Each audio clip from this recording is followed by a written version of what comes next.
Moving on. Let's do Owen Benjamin. Owen Benjamin is a crazy guy. He was an actor and comedian, and he got banned off YouTube, I think, at some point. For, I think, race realism stuff? I'm not entirely positive. He's pretty crazy, though. Here he is talking about how he thinks dinosaurs are fake. So. It was a different time, man. You're banned for life.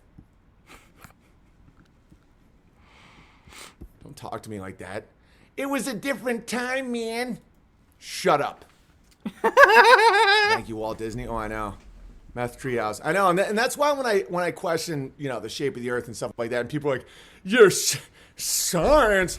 Okay, you know how dinosaurs don't really exist? They never existed. They were invented by the Royal Society in 1841.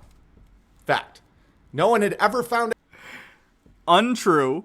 They were named by the Royal Society in that year. But no, they did not invent dinosaurs. They just named them dinosaurs at that point. Any dinosaur bones, and they still haven't. All dinosaur bones are replicas made by chicken bones from China. True story. Wow, they got some big old chickens in China. I didn't know about that. And you know why you can't use real dinosaur bones? Because they claim that they're still radioactive because of the asteroid 66 million years ago. No. Fossils are very, very lightly radioactive, and it's not because of an asteroid. It's because, let's take a look at why. I'm not sure why, but it's definitely not because of the asteroid. Why are fossils radioactive? The reason dinosaur fossils can be radioactive is because they come from the ground, and radioactive elements are a common component of soil and rock formation all over the Earth. In fact, 50 to 80% of heat warming the Earth's core is created by the decay of radioactive elements. So we can't even get why they're radioactive correct. Good job. Okay? So now that you realize that dinosaurs are already an absurd farce. Absurd, guys. When you look into the bone wars and how many of them have been proven false, there is not one single skeleton of a dinosaur that exists in the world. None. You can right now be like, oh, well. That's untrue. I don't think there's any. Oh boy, it's hard to find complete skeletons. But what they do is they find like a T-Rex skull top, and then they'll find the bottom of a different T-Rex, and then maybe they'll find some ribs of a different T-Rex, and then they're able to put these things together into what is a full T-Rex, basically. Like, imagine if someone... How do I put this? Imagine if human beings went extinct tomorrow, and no human beings existed, and it's millions of years from now, and there's an intelligent race of land squids that have come, and they're trying to figure out what human beings look like. Let's say they take my skull and Jake's spine and Sarah's arm and Baja Blast's pelvis, you know what I mean? You get a bunch of pieces from a bunch of different humans, because even though there's some variance between humans, I mean, humans all have basically the same skeletal structure, and you'd be able to cobble together, okay, this is roughly what a human looked like based on the bones that we found. That's not an unreasonable thing to do, right? You work with what you have, and what we have are fossils, and fossils, while it's lucky that we have any at all, are a relatively rare thing.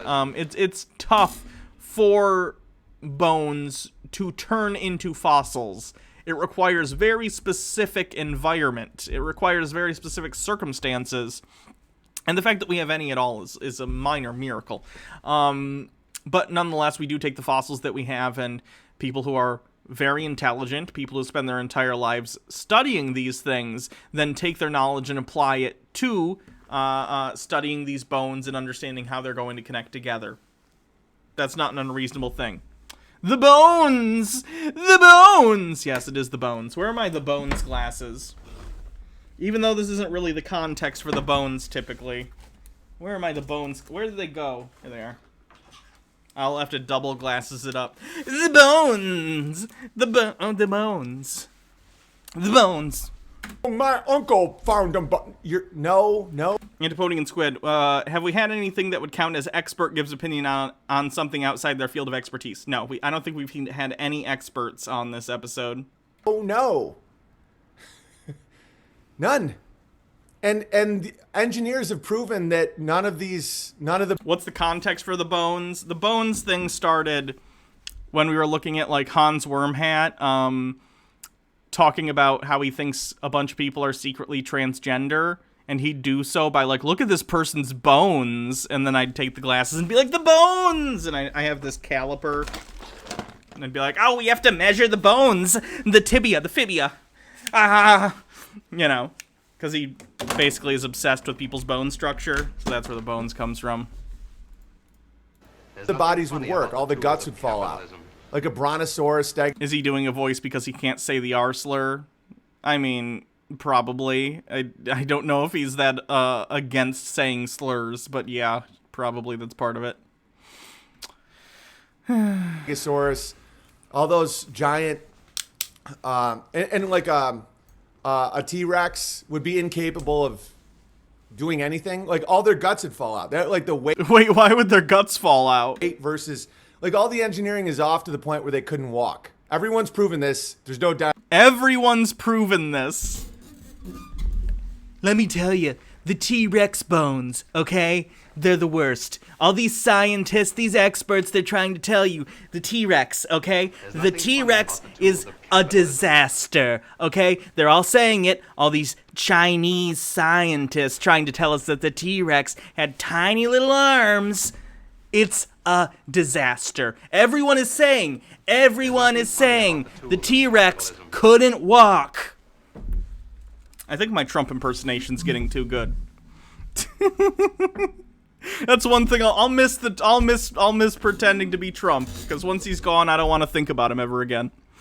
Tucker White 94, land squid historian, and here, class, is what we believe to be the ruler of this species known as humans. Hannah and Jake, we found a huge pile of records of a band called Sex Abacus next to a pile of discarded cars, so we think they were put here during a concert. Someone forgets correlation isn't causation. In what way? What was that? What did he forget was correlate? What was correlation isn't causation here? Dinos. So now that you know that there's no dinos and it's the most expensive comedy troupe in history, how funny is it that now dinosaur museums are making them fuck in public? That's one museum in Spain, although it is interesting. There's a museum in Spain that shows 2 T-Rex skeletons having sex. Why wouldn't they? Why wouldn't they? Sure. Procreation is part of life. It makes sense to explore that in a museum. That's fine. Also, it's a little funny. Let's be real. We're all humans here. We find there are like 3 things human beings consistently find funny. Slapstick, farts, sex. These are 3 things that are universally funny to human beings, and it makes sense to do that in an educational context to get people to be like, they have what? We should go to the museum. It's fine.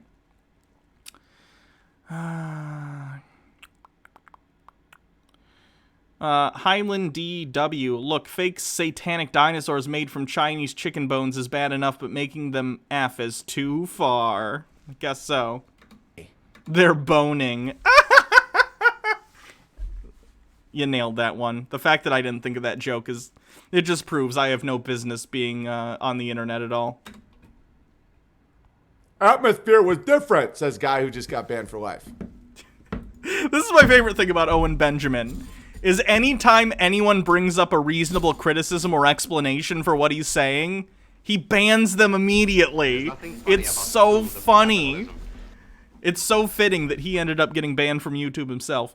Andrew Dickerson, with some bits. I mean, have you looked at the size of these fake T-Rex arms? They're like 3 feet long. That's not very short at all. My arms are 3 feet long and they look perfectly normal. Anybody that those arguments work on, you're all gone. You can't prove the Earth was here 66 million years ago. I'm not saying it was or wasn't, but there's no evidence of anything. fossils themselves, for one thing, we can actually radiometrically date them. Not carbon dating, because carbon dating, I think, only goes back in accuracy about 50,000 years. But there are other forms of radiometric dating that can be used that can date things pretty reliably very far back in time. And that's based on the rate of decay for different elements, which is a constant rate, right? We know that these rates are constant. There's no known thing that could speed up the rates of these decay in a natural environment, which is why they're used for dating. Yeah, and there are other things too. Like, we can figure out how old the Earth is, guys. It's not 6,000 years old, in case you need to know. None. You can't carbon date fossils. They're stone. There's Again, carbon dating is not the only form of radiometric dating. It's used for more recent things, like if I found a historical artifact, maybe, that was maybe 10,000 years old, they might carbon date it or something. But that's not what we're doing for dinosaur bones, because dinosaur bones aren't carbon. They've been replaced by, rock, which is why you use other forms of radiometric dating. Lily loves stuff with 50 bits. I literally don't understand how people don't believe in radio and carbon dating, but they believe in the Bible, something that's demonstrably untrue and cobbled together desert stories. People are very, very strange in what they choose to be credulous about or incredulous. It's very selective. There's no actual living anything in them. You can't carbon... No one knows anything about timelines. This is all nonsense. You not knowing something personally doesn't mean no one knows anything about it. Once again, we have an issue of someone using their own perspective as a measure of how much other people know, which is not a good way to do things. It was invented by the Royal Society in 1841. You can look this up. That's when they named dinosaur bones and decided that, oh, these giant bones are going to be in a, group that we're going to call dinosaurs, which I think means, like, terrible lizard or something like that.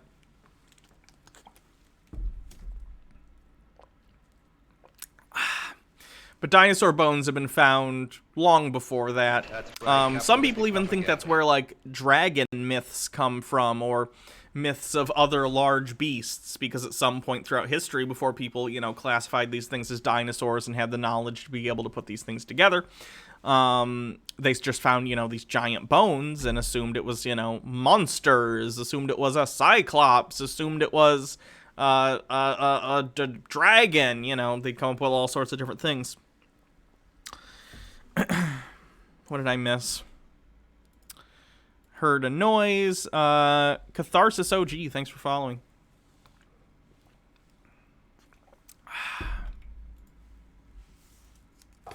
So why wouldn't you make them bang? If you Cyclops stories come from finding mammoth bones. Yeah, I've heard of that, because the basically the holes the trunk come through once everything's rotted away and it's just bone, or if it's fossil, then it just leaves like one socket that sort of looks like an eye socket. So yeah, I've heard of that. I learned that from zoo books. Remember zoo books? I had one on elephants, and they had a section about mammoths, and they mentioned that. You've already done these, because the thing about wizards is they get bored. As someone who plays a wizard in D&D, can confirm. T-Rex skeletons having sex. Oh yeah, this is in public museums.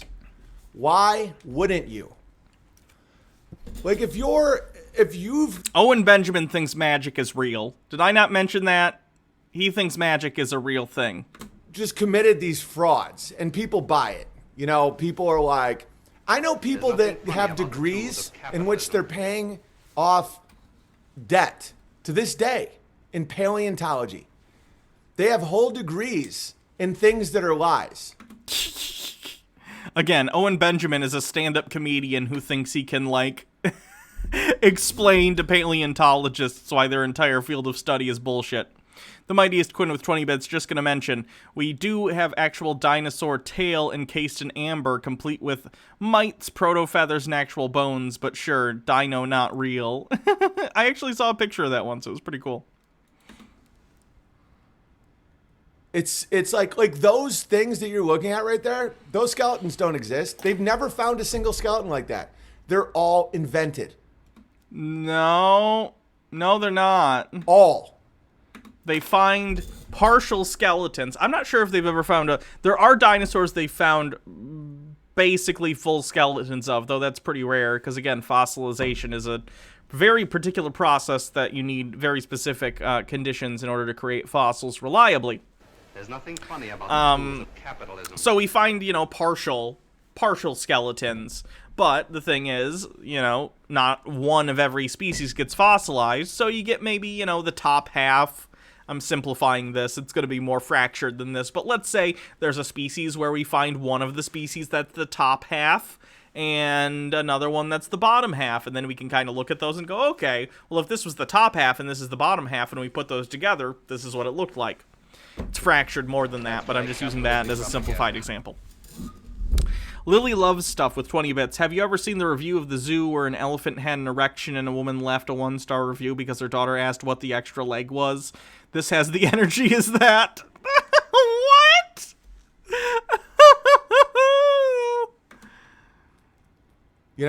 It's insane. Was there... Does the mom think that the zookeepers have control over whether or not the animals have erections? Because they don't. Giant beasts that used to exist that don't exist? Yeah, I think there was dragons. I think that there was... Wizards and dragons? Yes. Dinosaurs? No thanks. I'll stick with wizards and dragons. Giants. I think that there was all kinds of shit, not dinosaurs. And their timeline was created just to push. Think about how valuable the dinosaur narrative was. It pushed evolution because it gave a giant. Hold on.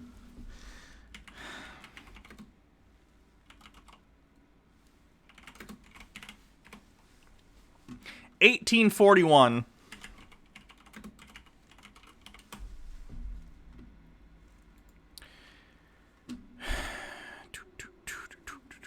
There's nothing funny about the tools of capitalism.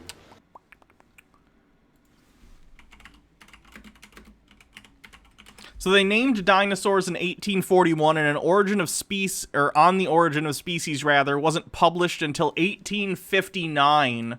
That was very forward-thinking of them to come up with dinosaurs as an excuse to somehow convince people evolution is true over a decade before evolution is even a concept that has been published about. Frustrating. Timeline. In fairness, I'm sure there was some proto-evolution stuff going on before then, but just making a point that it doesn't really make sense. Oh, here's the review. Me and my Jesus Christ. Relieve the animals? Please, God, no. No one wants the job to jerk off the elephant. So it allowed people to abandon free will and common sense when it came to genetic mutation. Like, people would say, well, how can someone go from being a, bacteria to a human being? And they're like, time. Yeah. Yep. Time, mutation, adaptation, different pressures being put on the survival of the species. Maybe read a book. That would probably help you understand it. And it's like, I mean, I can talk to my great-grandparents, and they're like, no, millions of years. Billions. Is billion a number? And it also... Billion is a number. I don't know if you know that. Also pushed the fossil fuel narrative. They said that the decomposing dinosaurs. No, that's a misconception, actually. Most fossil fuel that exists today by mass is not created by, dinosaurs. It's created by plant matter as it decomposed over, again, millions of years. But it's not, dinosaur. It's mostly plants and stuff. Is what oil is. And it also pushed fear porn of asteroids. By the way... I've never lost a single wink of sleep over an asteroid hitting the Earth. Could it happen? Sure. Sure. Theoretically. Absolutely. It's probably happened in the past. Probably what killed the dinosaurs. I'm not going to worry about it because there's absolutely nothing we can do about it. If they're trying to push a fear narrative about asteroids, they've done a terrible job. Plus, I've seen Armageddon, so frankly, I know we're all set. Bruce Willis will save us. With a sweet Aerosmith soundtrack to boot. The odds that you die from an asteroid is 0. They've never killed anybody. And that at any time there could be an earth-shattering event. Has an asteroid, or like a, whatever you would call it, a little tiny meteor, has one ever hit someone and killed them? I know that the likelihood would just be astronomically small. So that's gotta be impossible, right? Has an asteroid ever killed someone? I doubt it. I know. I just gotta look. There's nothing funny about the tools. No way. The Sylacauga meteorite fell November 30th, 1954 at 12:46 local time in Alabama. It's commonly called the Hodges meteorite because the fragment of it struck Anne Elizabeth Hodges. Oh, it didn't kill her, though. That's good. She lived like another 20 years. Good for her. Shadow Witch with 30 bits. Hannah, we have had 4 asteroids come close to Earth this year, and even the asteroids don't want part of 2020. They tease us. Logarth with 20 bits. An asteroid. No. A meteoroid. Yes. Okay. That's interesting. She got hit by one, huh? That probably hurt. Cool. That just is an asteroid. That they come randomly and for no reason. The NASA teams up with that and is like, the astronomical chances of that, guys. Think about that. A piece of rock breaks off of something in space, or it's just floating around. I don't know. It doesn't have to break off of something, but and it gets caught in Earth's gravitational pull, comes through the atmosphere. There's nothing funny about on a planet that's 70% water, much less the amount of land that doesn't have a person standing on it. And it comes out of the sky and just F you. God, how can that happen to you and you not think the universe hates you? That's amazing. It tore her stomach open. You saw a pic. Oh, that's disgusting. That really, I'm joking about it because it's like crazy, but like that really sucks that it happened to her. She did live though, so I'm happy she turned out all right. But that is some cosmically crazy stuff. Another asteroid barely missed the Earth. Why? Because if you're scared, you're in a constant state of animal. They're trying to make you an animal all the time. Why? Control. And pain. And it's also Luciferianism. But if you're going to pull off this hoax, you're going to get bored eventually. Like, imagine knowing the dinosaurs are fake and you have to just pretend. And you're just like, I've just uncovered another Stegosaurus toe from you. You know what? Screw it. Just make them fuck. Where? Publicly. Make little kids look at it. Why? Don't ask questions. Just do it. I'm bored and I'm full of rage. Jeez, Owen. Out of 30. No, that's not what I wanted. This is another video by him. We won't watch too much of this. I just want to see what it's about. He talks about Einstein relativity and the Michelson-Morley experiment. Catalina Gearbox with 20 bits. It's better than dying from space garbage from spaceships, I suppose. And public school has done its damnedest to convince people a world exists that isn't real. And that you should memorize and regurgitate. And I did that a long time. I know more about the fake space narrative than most people. You know, I did that one night. I was still drinking at the time. But I was like, come on, bro. So some show was in here, and I'm like, quiz me. And I fundamentally knew more about, like, pulsars and white dwarves and red giants and all this nonsense that they claim.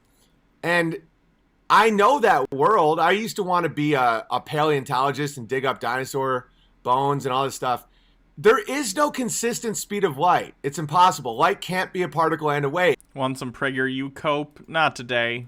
Or I'm probably doing another episode of Chud Watch tomorrow. Maybe. I'm thinking I'm gonna. So maybe tomorrow, but not today. When you start seeing these things fundamentally, and then you ask yourself, so then why did Einstein get so much prominence? I'll tell you. There's a story behind all this stuff. the basic structure of light, they say that it's a particle and a wave, because it has to be a wave because frequency is. I'm pretty sure they say it's a particle that behaves like a wave. I could be mistaken. Again, I'm not a physicist, but that's how I think I've heard it explained. It is a particle, photon, that like behaves like a wave. There's nothing Is funny measured- about the tools of capitalism. All these people have stubble and messy hair. You sense a trend. in waves. Yeah, John Doyle still hasn't put out a video. I hope he's okay. Weirdly. John's one of the only people on Chudwatch that I actually feel a little bad for, because he's young enough that he could actually change his ways and learn that he's wrong, whereas Sargon's, well past that. He's done. But John could maybe change. So I feel a little bad, but we'll see what happens. Like the visual light spectrum. If you just look at the visual light spectrum, it's like between 350 millionths of a meter or billionths of a meter, like a tiny amount, and 700 or 800 billionths or millionths of a meter, right? These tiny little things. It's all about frequency is the rate in which a wave happens. So light is clearly energy, and it transmits through a medium. That's what a wave does. But yet space, they say, is completely empty. So how could light transmit through an empty space? So then the Einstein world came up with a lie that light is both a wave and a particle.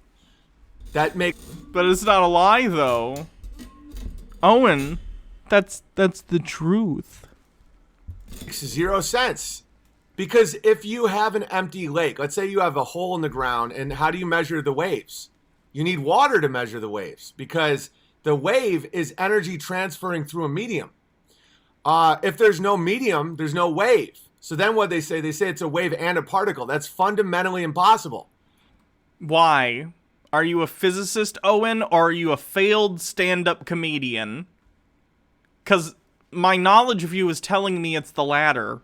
Something can't be a wave and a stone. That's like saying the waves lapping against the shore is both a wave, like energy, and just stones. Like that if you throw a stone into... Let's take a look. Photons.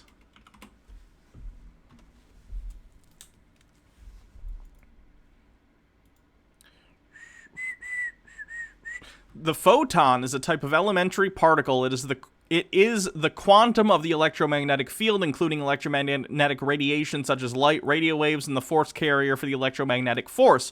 Photons are massless, so they always move at the speed of light in a vacuum, which is this number, 299,792,458 meters per second. Like all elementary particles, photons are currently best explained by quantum mechanics and exhibit wave-particle duality. Their behavior features properties of both waves and particles. The modern photon concept originated during the first 2 decades of the 20th century with the work of Albert Einstein, who built upon the research of Max Planck.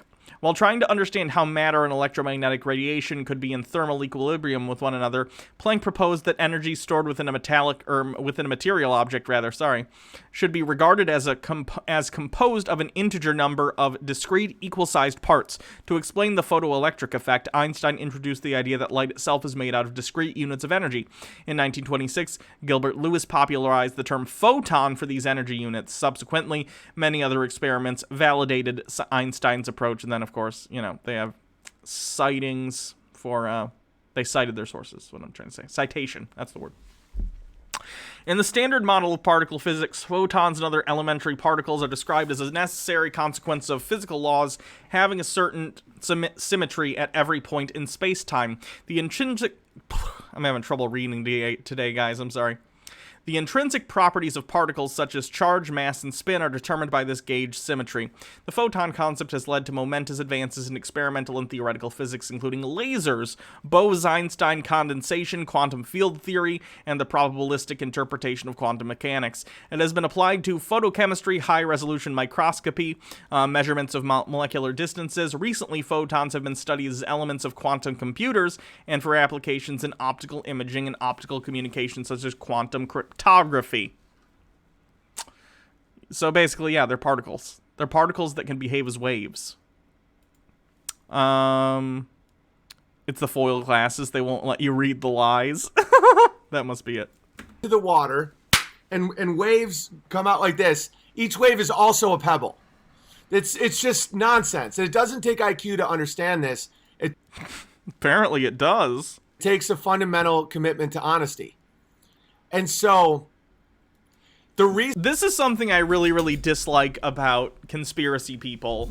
And, of course, you know, this is stemmed in, like, anti-scientific beliefs, the belief that, like, science itself is somehow corrupt or that it's nonsense. But it's the idea that if something is not intuitive, then it must not be true. And that's really, really counter to progress in science and engineering in any avenue of life, because oftentimes something that seems unintuitive is nonetheless the correct answer. I'll give you an example, and this is like a very, very kindergarten example, but nonetheless I'll use it because it's emblematic of what goes on sometimes. When you're in a finger trap, right, you want to pull out to get your fingers out, but all you're doing by doing that is getting your fingers tighter and tighter wrapped by the finger trap. In fact, in order to free your fingers, you need to do the counterintuitive and actually push them together. You need to push the trap together, which is counterintuitive. A lot of problems in life are like this. There are problems that, even though it's counterintuitive, as it turns out when you test them, you find that the results come out to be true. You can't just rely on quote-unquote common sense in order to determine every problem, because so many solutions, in fact, end up being counterintuitive. It's something you need science for. That's the entire purpose. You can use your common sense to make observations and to even form hypotheses, but then once you go and test those things, if something's falsified, it's falsified, period. If you test something and it turns out to be true, even if it's counterintuitive, fantastic. Then we learned a new thing. Not every solution and new piece of knowledge we're going to learn is going to be intuitive to us as human beings, because we have not developed to know everything. We've developed in ways to survive. We're very adept at forming patterns, but that doesn't mean every pattern we form is correct. It just means that sometimes, often, we can create patterns that lead us down right paths, but sometimes we completely miss patterns. It's all part of our perception, and that's the purpose of, like, the scientific method, to take out our bias, to take out our inability to see novel things. It's to test these concepts and have other people check our tests, and then test them themselves, and build off of the knowledge that we learn from these tests. It's frustrating to me that people who are clearly stupid, like Owen Benjamin, thinking that they are geniuses and they don't need science to learn things, that they can just intuit these things, when you can't. That's not how things work. It hasn't been that way for a very, very, very long time. And it kind of sucks. I understand. I understand how it can feel powerless, that we're at a point in human development where so much of the things that we need to learn aren't just something that your average person off the street can intuit or figure out in their homes, right? The days of being in Greece and looking at a public well and using it and the position of the sun to determine the circumference of the earth are over, right? We're at the point where you need very specialized education and knowledge in order to continue to build on that knowledge for future generations. So in many ways, that can suck, right? But nonetheless, that's where we're at. We should feel privileged that we're at a point in history where, in order to continue building on knowledge, you need literally years of schooling because of how much we've already learned. As a species, we have done a fantastic job at learning things about the world around us and using that knowledge to make a better world for ourselves. That creates complications, though, like needing a bunch of prerequisite education to understand the basic knowledge necessary to continue to build on that knowledge. Which is why I think, this is getting a little political here, but I think people should have free access to higher education so everyone has the opportunity to participate in that process of learning more, right? I don't know. It's frustrating because I know where Owen's coming from. It feels bad in some ways that not everyone can participate in this process at the level that is necessary to make progress at this point. But it is what it is. And you can't just feel your way into a world where your intuition is the end-all, be-all of knowledge, because it isn't. The reason they're pushing that is because of the fake space narrative.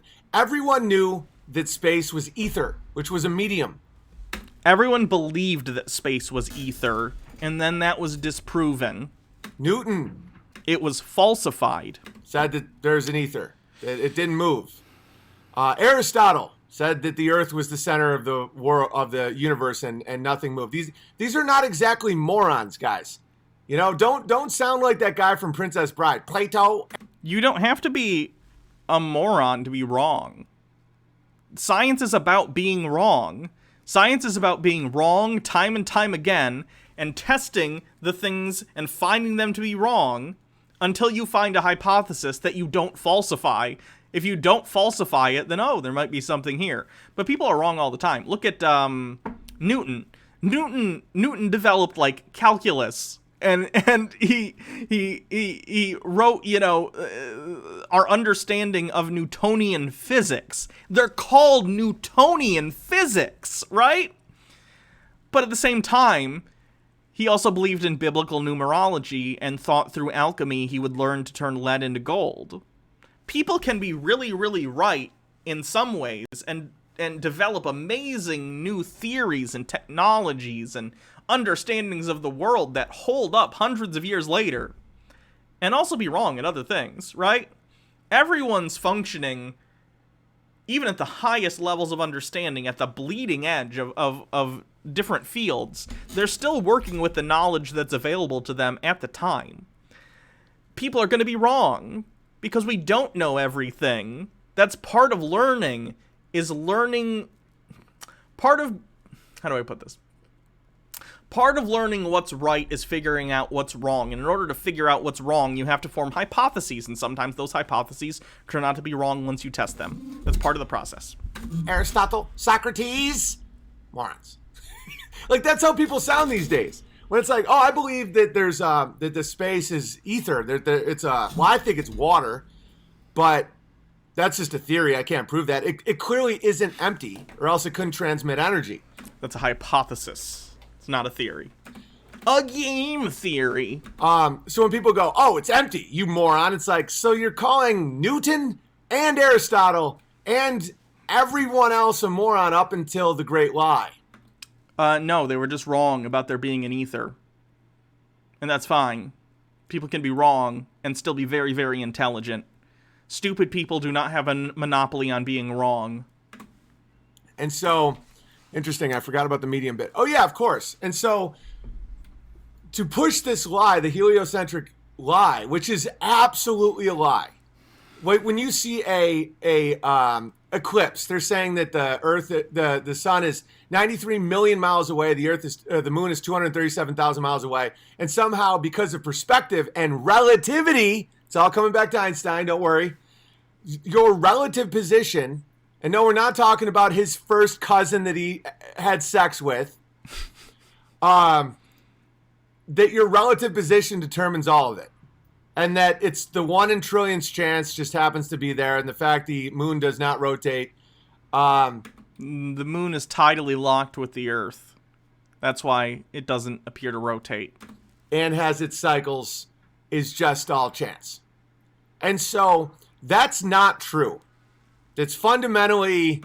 Okay, what's your evidence? If you can falsify our entire model of how the solar system works and how space exists, then you can win a Nobel Prize. But I'm guessing you can't demonstrate that, so you're just an impotent individual yelling into the ether. Not true. And then NASA and all... It's lies based on lies, based on lies, based on lies. And it all goes down to the fundamentals of rejecting truth. And the heliocentric model is much more dangerous than evolution in these things because most Christians, Muslims, anyone that's honest with himself rejects the concept of evolution, Darwinian evolution. It's been fundamentally disproven. No, it hasn't. But yet, atheists, materialists, and diehard Christians will both just completely accept heliocentric model, that the Earth is spinning endlessly into an infinite void, that we're spinning 1,000 miles per hour, and then we're spinning around the sun at 1 million miles per hour, and that we're expanding in the Milky Way at 66 million miles per hour, and they won't bat an eye. These Christian fundamentalists, even though the Bible says that that isn't true, they will say, oh, yeah, it makes sense. It doesn't make any sense. And so the Michelson-Morley experiment happened in the 1880s. And that'll talk about the shape of the Earth as well, based on a guy named... One of the coolest things ever is how this guy fundamentally disproved the curve of the Earth as described. I'm not saying what the Earth is.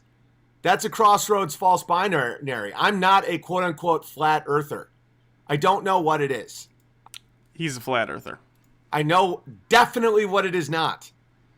But a guy named Samuel Robotham, and then his debunker was named Shadwald. You can look all this stuff up. We'll talk about it in a second. But Michelson-Morley experiment, they took a beam of light and divided it and showed that the Earth... The question about the get-together, I don't know, maybe at some point. Who knows? Couldn't be spinning. Because the elite scientists of the age in the late 1800s were proving that there's no possible chance the Earth is spinning. Because it would show...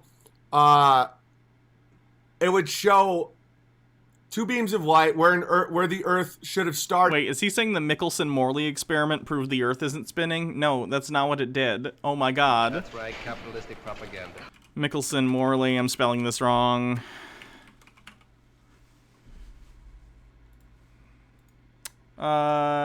Echoes, thank you for following. The Michelson-Morley experiment. The Michelson-Morley experiment was an attempt to detect the existence of the luminiferous aether, a supposed medium permeating space that was thought to be the carrier of light waves. The experiment was performed between April and July 1887 by Michelson-Morley at what was now Case Western Reserve University in Cleveland, Ohio, and published in November of the same year. The experiment compared the speed of light in perpendicular directions in an attempt to detect the relative motion of matter through the stationary luminiferous aether, or aether wind. The result was negative in that Michelson and Morley found no significant difference between the speed of light in the direction of movement through the presumed aether and the speed at right angles. This result is generally considered to be the first strong evidence against the then prevalent aether theory, and initiated a line of research that eventually led to special relativity, which rules out stationary aether. Of this experiment, Einstein wrote, "If Michelson-Morley experiment had not brought us into serious embarrassment, no one would have regarded the relativity theory as halfway redemption." where the Earth... Basically, what people... Flat Earthers will use the Michelson-Morley experiment to try and say it means the Earth is stationary, and it's a little hard to explain, but let me say. So basically, Michelson and Morley and people of the time thought that there was this stationary aether, a medium through which light traveled. Now, their experiment was meant to determine, hey, we know the Earth is spinning, and we know it's going around the sun due to other experiments that have been done over, centuries. So, if the aether is stationary, and we are moving through it, then we should be able to detect us moving through it, using this experiment. They did the experiment, they found nothing, because there's no aether. However, flat earthers go, well, we're presuming that there is an aether, therefore, this experiment doesn't show that there isn't an aether, it just shows that we're stationary, because the experiment, of course, is trying to test, since we are moving through space, we would be able to detect the aether if we were moving through it. So they completely work backwards with their assumptions on this one. They presume an aether, and then use this experiment that proved the aether doesn't exist, or at least pointed in that direction, to then say, actually, no, it didn't prove there isn't an aether, it proved that we're stationary, which is an observation that we know is untrue. So, it's interesting that it's pretty emblematic of what a lot of Flat Earth does, in that they'll start with a conclusion, that being the aether is real, and then work backwards to try and say the experiment says something it does not. Earth was going, and how... Just like how a speed gun operates, it shows that there was no movement. Like, beyond a shadow of a doubt. And a lot of people were doing this over and over again. It was getting mainstream attention. It happened in Ohio, though, so it has to be trash. Hey. Don't be mean to Ohio. People were realizing not only would there be no air travel, if you go up in a hot air balloon, the Earth would move 1,000 miles. No, it wouldn't. Because momentum exists, we're all moving along with the Earth. So if you jump up in the air, not only is the Earth moving at the speed that you're saying, you are also moving at that speed. So you continue to move along with it. And also, you still exist within the atmosphere, which is also spinning along with the Earth. So no to all of what you just said. And also the 1,000 miles per hour thing. It's something that flat earthers do to obfuscate the fact that they don't know anything. They're applying linear momentum to the spin of the Earth when it's not moving linearly. It is rotating. The rotational momentum of the Earth, the rotational speed, rather, I apologize, is 1 rotation per day. 1 per day. The Earth is very big. You can't apply linear velocity to a rotational movement. You're gonna make it seem like it's moving way faster than it is. The Earth is huge. It spins 1 rotation per day. It takes a really long time. It's not going that fast relative to the size of the Earth. Lily loves stuff. Hannah, you're from Michigan. You have to be mean to Ohio or they'll kick you out. That's fine. They can kick me out. In an hour, and people say, oh no, but the atmosphere moves with the Earth. No. Yes, it is. Do you have anything that points to the opposite of everything we know about gravity and the atmosphere? You can't just say no and think that that's an argument. That doesn't make any sense. Why? Why doesn't it make any sense? Unless it's enclosed in a dome. Why? No, it's gravity. The atmosphere is attracted to the Earth via gravity. It's constantly trying to pull towards the center. Okay? We have not only friction from the air that is, again, touching the Earth, because there's air touching the ground. It's not like when you hit the ground, you can't breathe anymore. That also has it move along with the Earth, along with gravity that's also pulling on all of it as it turns. Just because, again, Owen Benjamin doesn't understand any of this. So he thinks that it's false because he doesn't understand it. Not understanding something does not mean it's not real. Right, just start driving down the street in a convertible and jump out of the convertible and see how long your speed lasts. It mathematically it goes against all angular momentum, all these quote unquote laws. It's just total nonsense. So because of Michelson-Morley, they needed an Einstein. Einstein was to reinforce the lie. And the lie is for global control. Not all right. I think I'm done with Owen for today. He basically uses his own ignorance of as evidence, and it's very, very frustrating listening to him try and claim basically just stuff that isn't true. It's pretty darn frustrating, but, you know, it is what it is. So.